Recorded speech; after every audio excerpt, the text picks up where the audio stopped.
Okay, so where am I?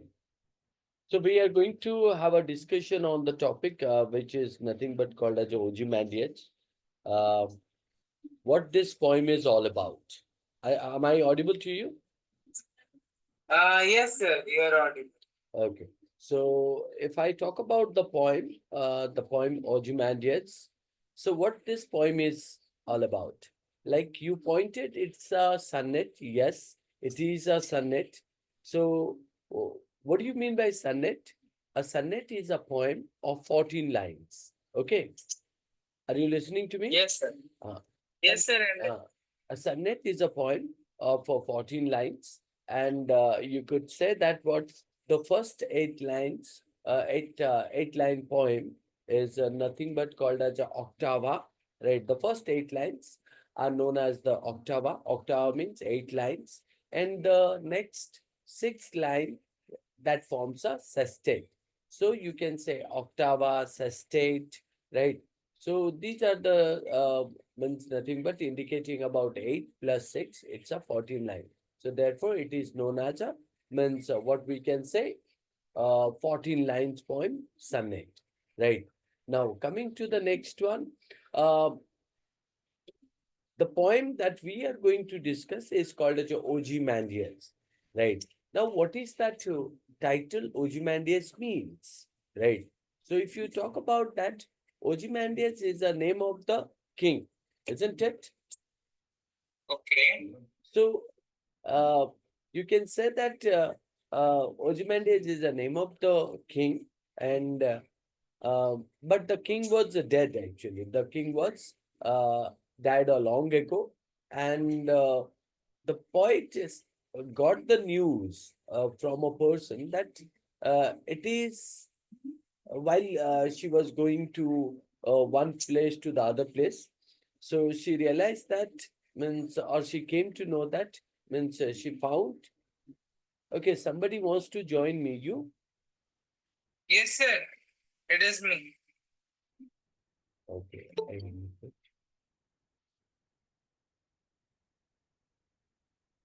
Okay, you joined through laptop. Yes, sir. Text. Yeah, so it is about a ruined statue which has become so you can say that so with the passage of time, and here we can correlate with what? Correlate with what? William Shakespeare's one of the poem which is known as a not marble, not the gilded monument. When I say not marble, not the gilded monument, so which is purely stated that what indicating about what do we say that that not the marble, not the gold-plated monuments can be compared with the kind of a letter that or kind of a poem that the poet has written, isn't it? We have understood this poem, not marble, the not the gilded monument, isn't it? Yes, sir. Okay. So when we talk about the poem Ozymandias, the title Ozymandias is you can say that the throne name of a Egyptian king. So what is the name of that Egyptian king, which is called as a no, no, no. It is called as the title Ozymandias is the throne name. Throne, you understand? Do you understand the meaning called throne? So, corn. Throne, Throne, throne. Yes, sir. That's the majestic chair on which the king sits. Yeah. So you can say that the title Ozymandias is the name of the throne of Egyptian king Ramesses, right? Ramesses, Ramesses. Understood? Okay. Yes, sir. Ramesses, right? So what does it say Yes, sir. again?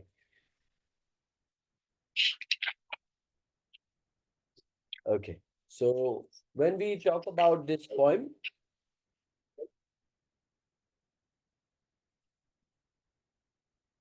So what do we find out that the title Ozymandias is the name of the throne of Egyptian king Ramesses.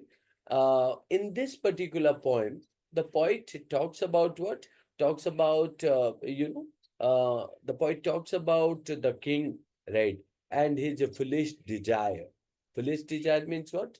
You can say that or you can say arrogance, foolishness, and he believed that what he wanted to be immortalize himself by a what erecting a statue. So, do you understand the meaning of erecting a statue?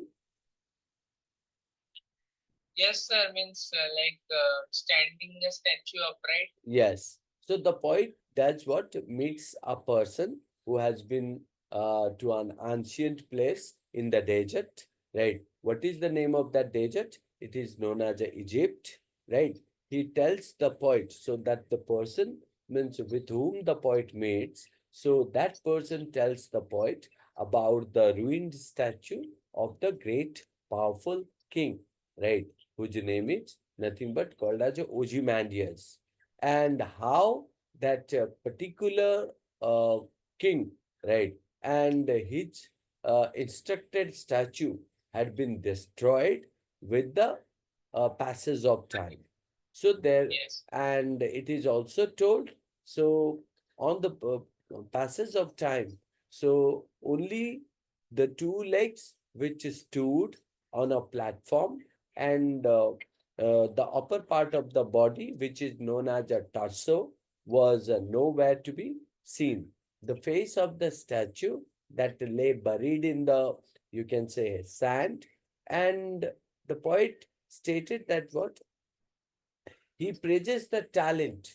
He praises the talent of the artist. Why he praises the talent of the artist?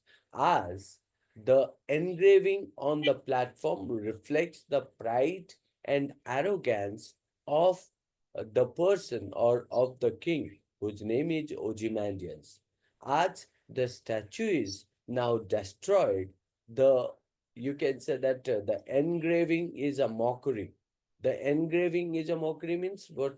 That the things which are broken and separated and put in a different place was nothing but indicating a criticism towards the king and his arrogance and at the pride and ego of the king, right? Today, after the passage of so many centuries, excuse me. So today, after the passage of so many centuries, you can find out that there is no trace of the kings, means who successfully completed uh, many things, right? Uh, and whose spot marks also cannot be found in the vast stretch of the desert. Are you getting my point? Yes, sir. Uh, Somewhat. uh. So you can say that Ozymandias is a poem which is written by P.D. Shelley.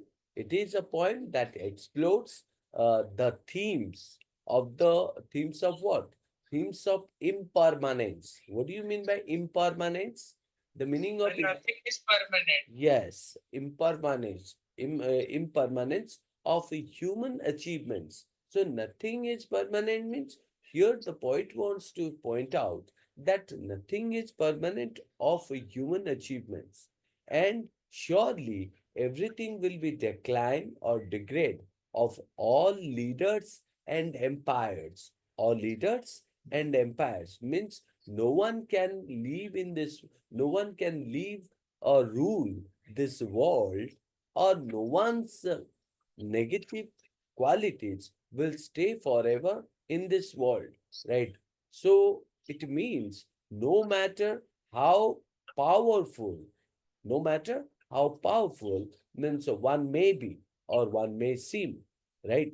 So that's what you would find out. And the title Ozymandias refers to the, as I told you, throne name of Egyptian pharaoh. What do you mean by Egyptian pharaoh? The meaning of So the Egypt. king of Egypt. Yes, pharaoh is referring as a king. So the king of Egypt, which is known as a Ramesses, right? So it's not even Ramesses, Ramesses II, right? So P.V. Shelley uses this figure means what? The figure which you find out in a where? In the sand, right? To symbolize what? They symbolize the temporary nature of power, right? Temporary nature of power and human pride, isn't it? So why does human show uh, his or her prideness? So that's what the poet points out. Okay. Second, the poet begins the idea by stating that what? No, the poet stated that how uh, the poet met the traveler, right? The poet met whom? The traveler. And the poem begins with what?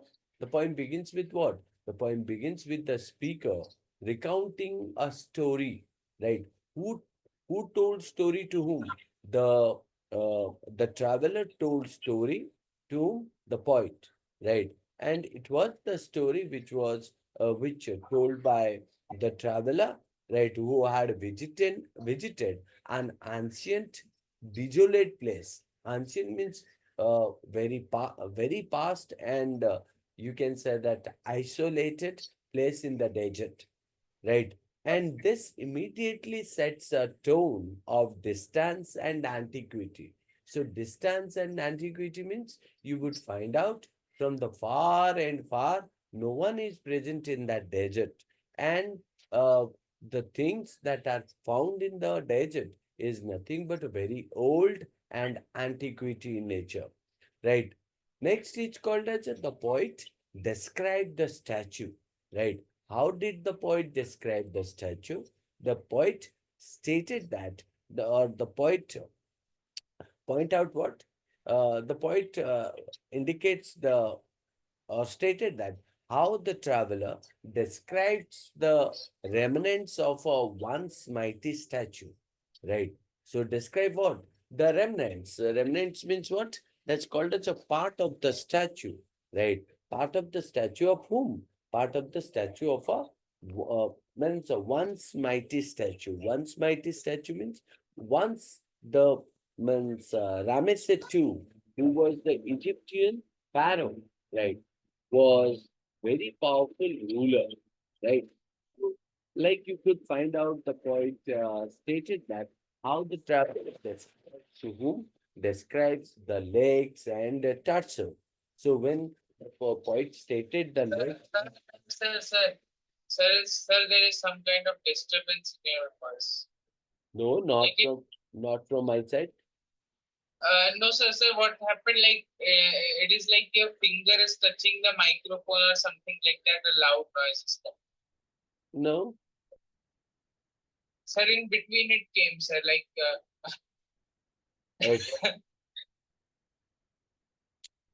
Okay, so the next one is called as the how the traveler describes the remnants, or you can say that how the traveler describes the part of a once mighty statue, right? So the poet stated that the first one is called as the lakes and the torso. So when we talk about the lakes and the torso, we find out two vast and trunkless lakes, two vast and trunkless lakes of stone that stand in the desert. This indicates that what? The statue was once enormous. Enormous means what? Huge. But that statue is now incomplete. Why it is called as incomplete? Because due to maybe called as due to you can say that wind, due to the kind of natural calamity, so that statue was broken, right?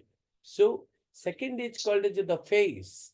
So it is stated that the shattered visage, right? When we say the shattered vices, the meaning of shattered vices or shattered means called as a separated vices, or vices means face, right? The shattered vices or face that lies half buried in the sand, right?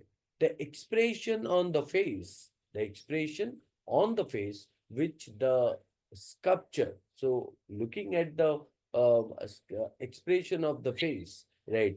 the sculpture captured so well. It means you know that earlier means a sculpture, painter. So they used to draw the picture, they used to sculpt the statue by looking at the king, right? Or looking at the means physical appearance of the king.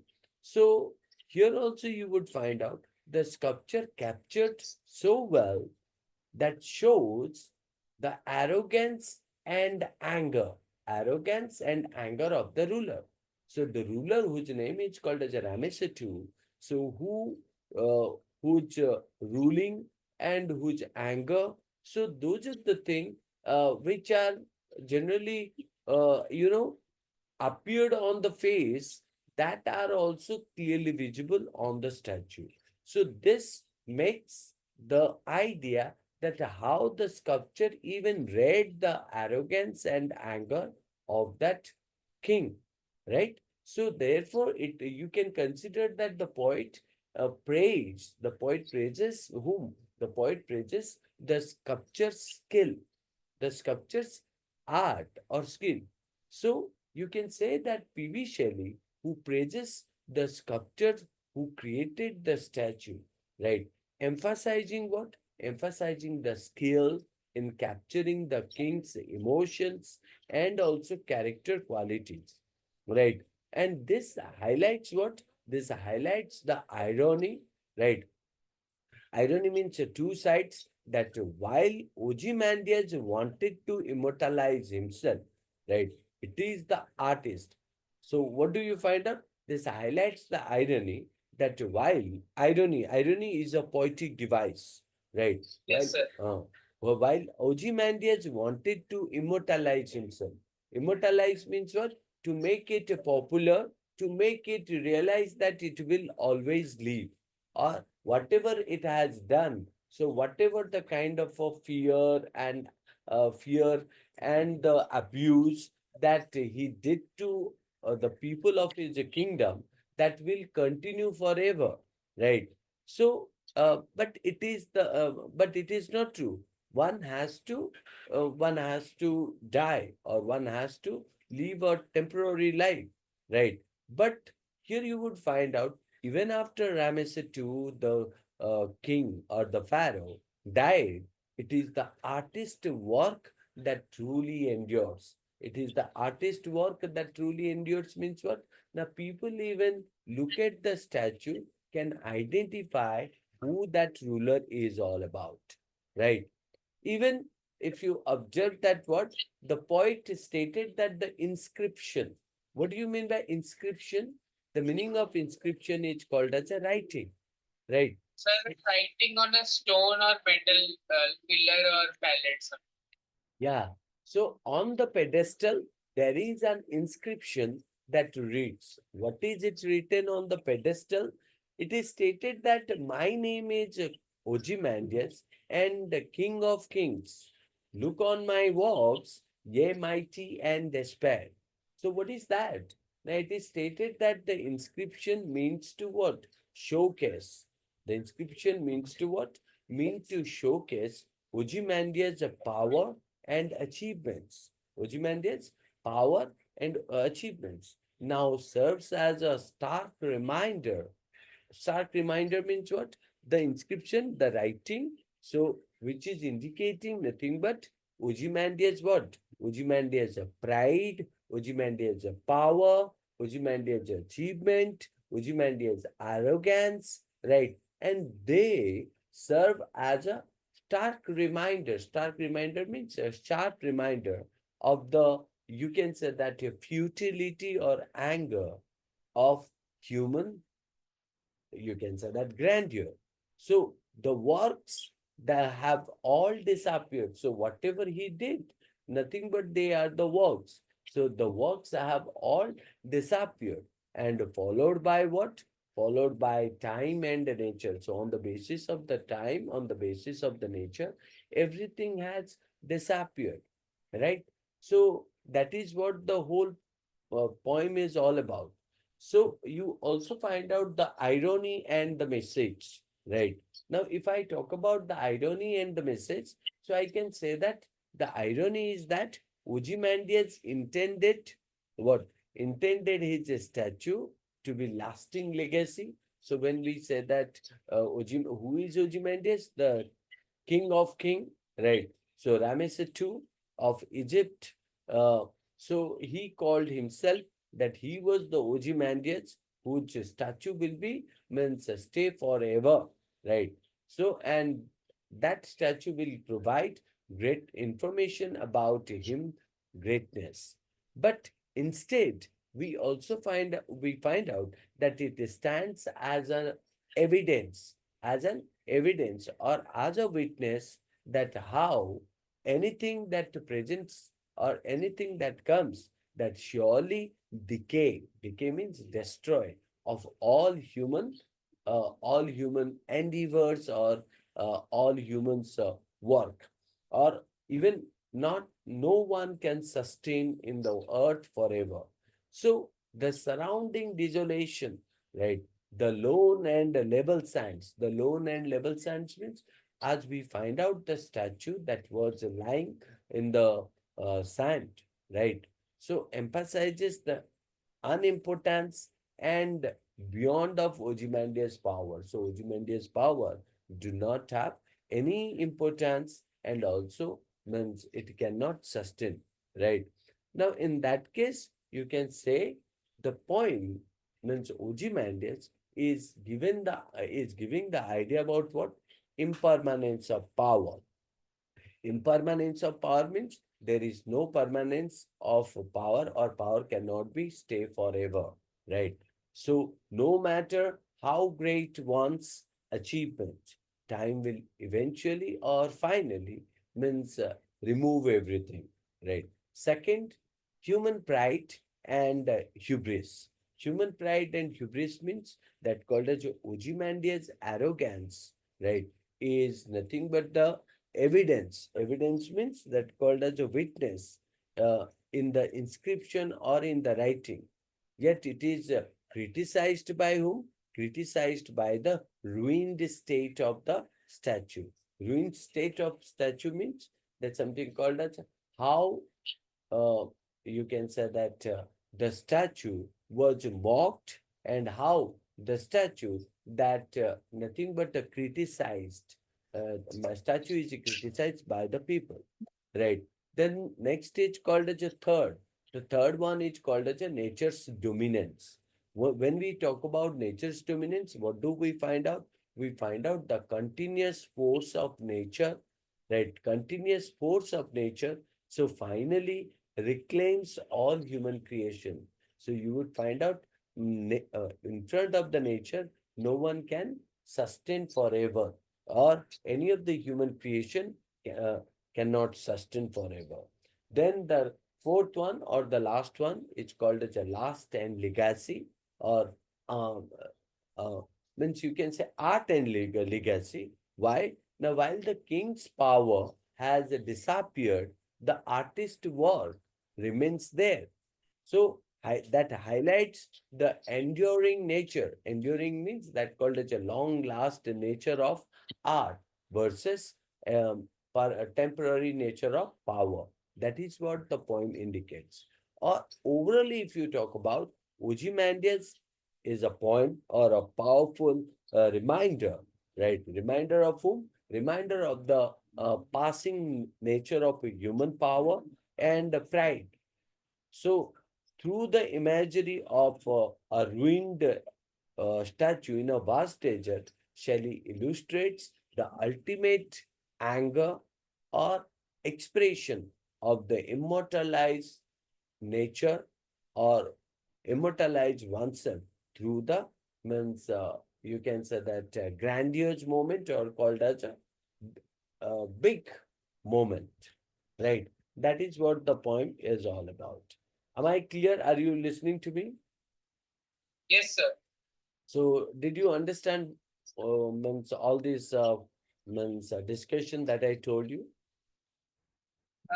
Yes, sir. Okay, now we'll go for the poem. Okay, Huh? poem. Means, sir, you have not started the poem? What you are listening to me? Sir, I thought you ended the poem. Yeah, I ended the poem, but I just want to read the poem and also tell you some of the means. What do we say that? We can say that some of the poetic device. Okay. Oh, okay, okay. I'll just read the poem and I'll also talk about some of the poetic device. Fine. Yes, sir. Okay. Can you tell me that what are the poetic devices that you find out in the poem? Sir, first there is irony. Then, Uh, Sir, but if they say that, tell me where, means like they ask na, that name the poetic device and state where it is. So how can I show where the irony is? Means the whole poem is showing the idea of irony. I can't tell you on which line it is showing. wow, what a question. Uh, yeah. So if you talk about irony, so generally you would find out a kind of a line where irony could be drawn, isn't it? Now, if you Yes, sir. talk about the poet stated about the king, right, and how he was nothing but called as a what? He was a kind of a arrogance in nature, right, and at the same time pride in nature. You also find out that uh, oh, futility on his face, all such kind of a thing, isn't it? Yes, sir. But at the same time, means the king has a belief that he could live forever. He could his statue would be means presenting everything about him, right or not?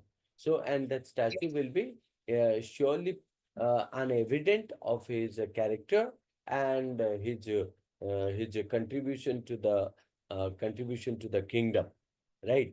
So, but what happened? You find out everything happened means the opposite, right or not? Uh, So yes, sir. what is that?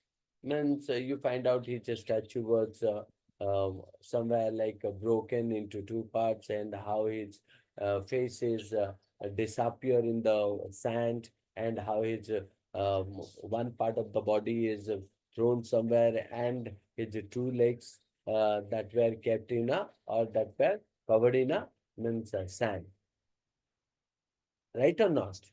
Hmm. So, Yes, and sir. this makes us realize that means what the king thought, what the king thought.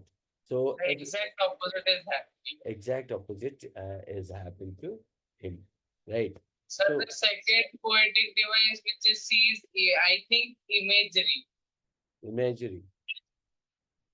Okay. Yes, sir, like they are making an image in the mind of the reader, like they are like the trunkless legs of stone stand in the desert near them on the sand. So I think they are making an image so that that's what. Very good.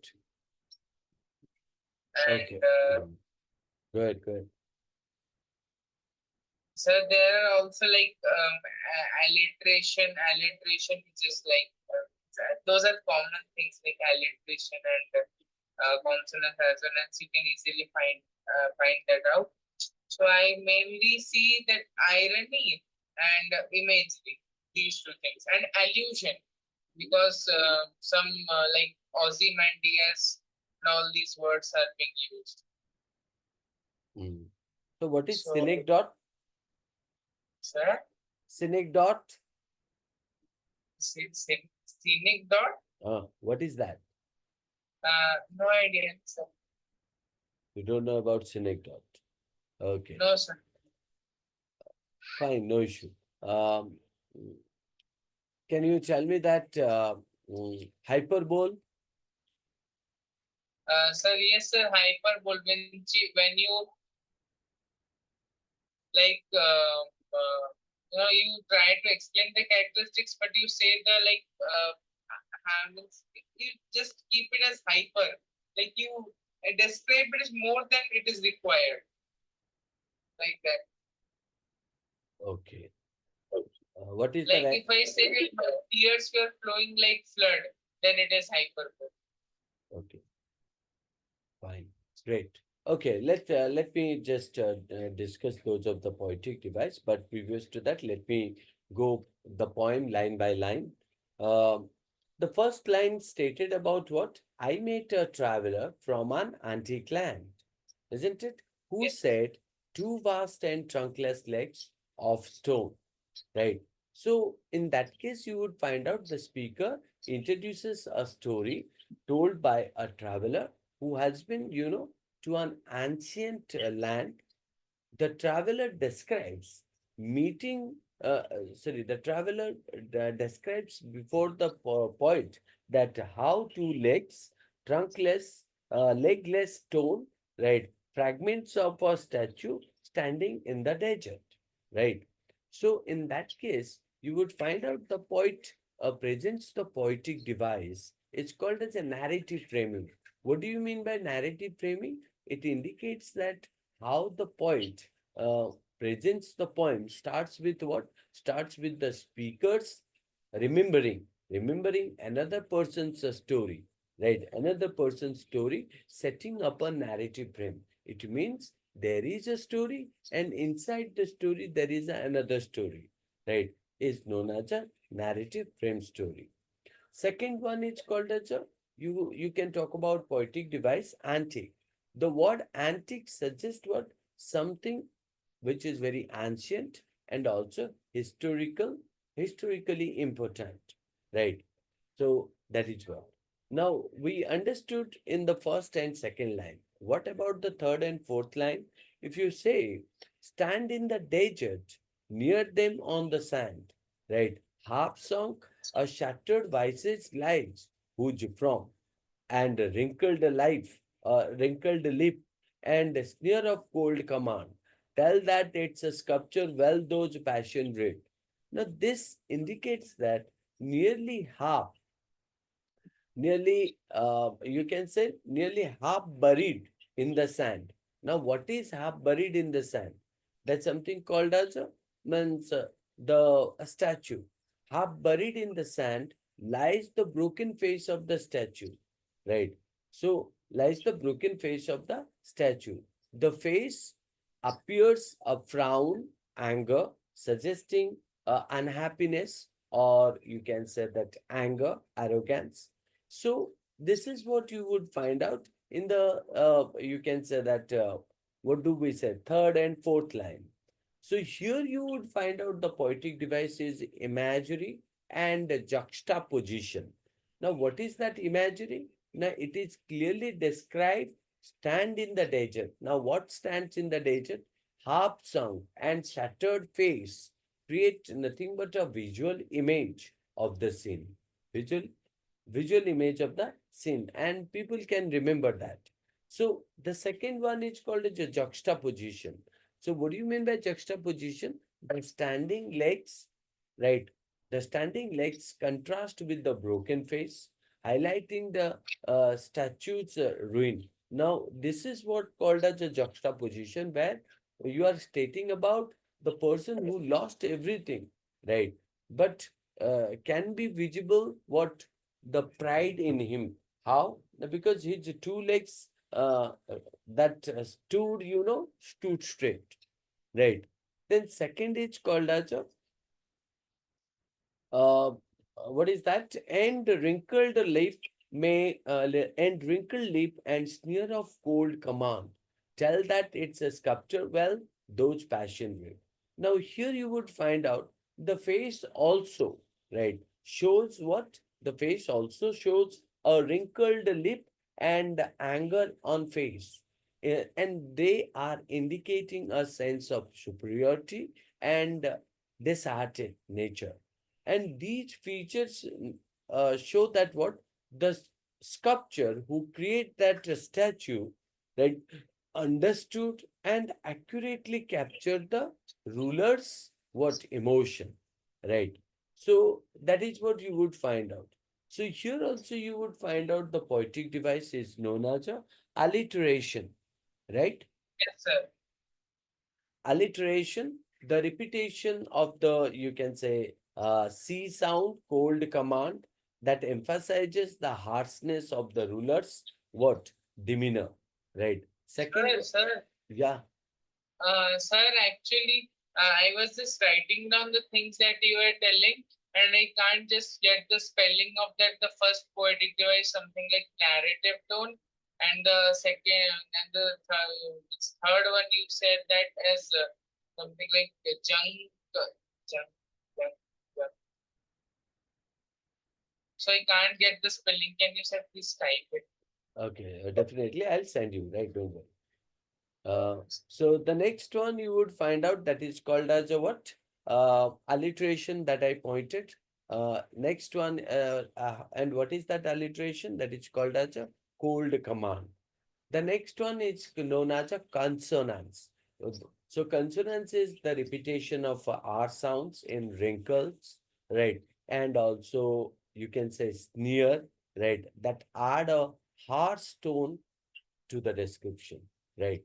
So that is what you would find out. And beside this alliteration, consonants, we also find out personification. So what is that personification? The emotions are described as as if they are living qualities that can be read and interpreted, right? So the word like sneer, the word like anger, the word like futility. So it seems like they are the persons, right? Then next stage called as a 7 and 8 line, which yet survive, which yet survive, stamped on these lifeless things. The hand that mocked or criticized them, and the heart that fed. So look into it, which yet survive, stamped on these lifeless things, right? Stamped on these lifeless things, the hand that mocked them and the heart that wait. So it is indicated that despite the statue being lifeless stone, right, the emotions it captures that have still living, right, still living the ruler, right, thanks to the sculpture's hand or skill. So the sculptor who did such a beautiful appearance of that statue, the poet thanks to him. The hand that criticized them, mocked them, because the artist created the picture at the same time means presented the kind of arrogance and pride of that ruler on the face of the statue. So it indicates that the artist himself also criticized, right? So refers that what who created the expression and the heart that fed. It means it refers to the ruler who embodied these emotions. Embodied means that king is the example of that emotions, right? So here you would find out the poetic device is known as a synecdoche. Synecdoche. Synecdoche. So synecdoche means what? Now the hand that represents the sculpture and the heart that represents the king. The hand that represents the sculpture and the heart that represents the king. So they are using parts to represent the whole, right? That is why it is known as a synecdoche. The next one, irony. We understand the phrase lifeless thing. So that contrast with the surviving emotions, right? And they are highlighting the enduring nature of art, right? Enduring nature of art versus temporary nature of human life, right? Then we find out at the end, and on the pedestal, these words appear. My name is Ozymandias, King of Kings. Look upon my works, ye mighty and despair. So this indicates the pedestal of the statue that that appears or that shows an inscription, the ruler's greatness and challenging, right? Other powerful figures to despair or to show at his accomplishment that how or what are the achievements, what are the accomplishments he did. Here also you would find out the poetic devices, which is known as a irony. Uh, you can say that The inscription boastfulness of ironic because the works are now ruins, right? And they are representing the impermanence of power, right? Next is impermanence of power means there is no permanence of anyone's power. Then it's called as a hyperbole. Hyperbole is called as a something that excessively praising to somebody by saying that what King of Kings, right? King of Kings, and this exaggerates Ozymandias statue, and uh, it also gives emphasize that he's a pride and arrogance, right? And finally, you would find out the last where it is stated that what 12 and 14, nothing beside remains nothing beside remains around the decay of that colossal wreck, boundless and bare, the lone and level sand stretch far away. Now, this makes us a kind of a clear idea that despite the grand writing, nothing remains of Ozymandias empire left. So the ruins or the destruction of the statue that lie in an empty, endless desert that emphasizes that human achievement against the vastness of time and nature is has no importance, right? So the poetic device in this poem also, you would find out alliteration that called as a repetition of a B sound in boundless and bare that emphasizes the emptiness of the scene. Second is called as imagery. We find out the lone and the level sands stretch far away that creates a clear image of the, you know, desolate desert, means isolated desert or lonely desert. Third one is irony. We understand the contrast between Ozymandias' boast or pride and the current state of the ruins that weakens the anger of human pride and ambition. Next is called as enjambment. So we also find What? enjambment, Enjambment, enjambment. So the Okay. sentence flows from one line to the next line without a pause, criticizing the endless stretch of the sands or mimicry, right? So that is what nothing but all about the poem. Overally, if I say Shelley's Ozymandias that presents a powerful, mediation or meditation are called as a silent thought on the impermanence of human achievement through the description of a ruined statue in the desert of the king of Egypt or the pharaoh of Egypt, whose name is Ramesatu. The poem uses what? Clear, vivid imagery, irony, and various poetic devices to express what? Uh, the idea that no matter how great a ruler's power, time will finally erase all marks of the legacy.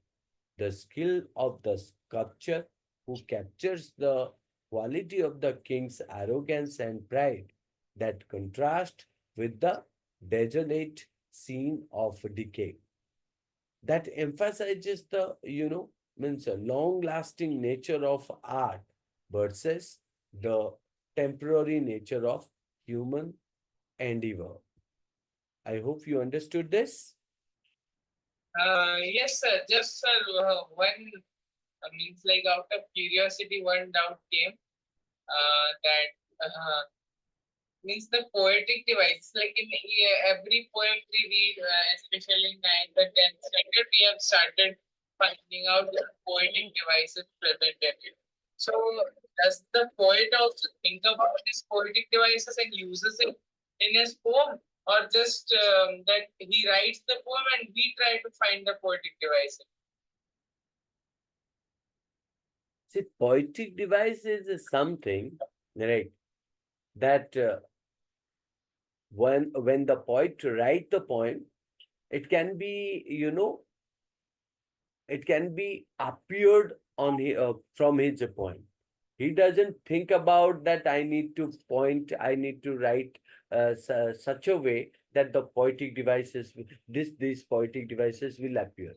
No, he writes the poem, and then after that, through the poem or after completion of that poem, so when a reader reads, so he finds out some kind of means charm out of it, and at the same time he feels, he understand also these are the poetic devices can be found. I just thought it that yeah, it should be like this. The poetic devices are not like tools that the poet should use in his poem. Like yeah, let's add some hyperbole, let's add some narration, let's add some imagery.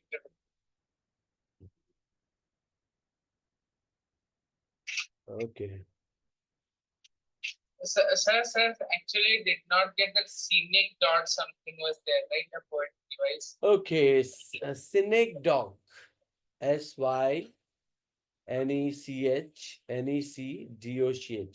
right? It Okay. is indicating that the hand, the hand is given, the hand represents the sculpture, and the heart means the hand and the heart, two things are given. So people get confused, like the hand and the heart refers to one person, but it is not that. The hand is referring to the sculpture, the heart is referring to the king, right? Using parts to represent the whole. Oh, huh. Wow. Okay, so this is what we say as that क्या हुआ है? Yeah. scenic dot. हाँ, but they Scenic दीजिए, dot. जो दे दीजिए, पटे दीजिए. Yeah. So did you understand that? Yes, sir. Okay, that's all for the day. I need to rush for my breakfast, my dinner, and if possible, I'll send you these other things. Okay. Yes, sir. Sir, maybe some questions and poetic I'll devices. do that. I'll do that. I'll send you. Right. Just Yes. make me remind, huh? That's all. Yes, sir. I always do it. You do one thing. Send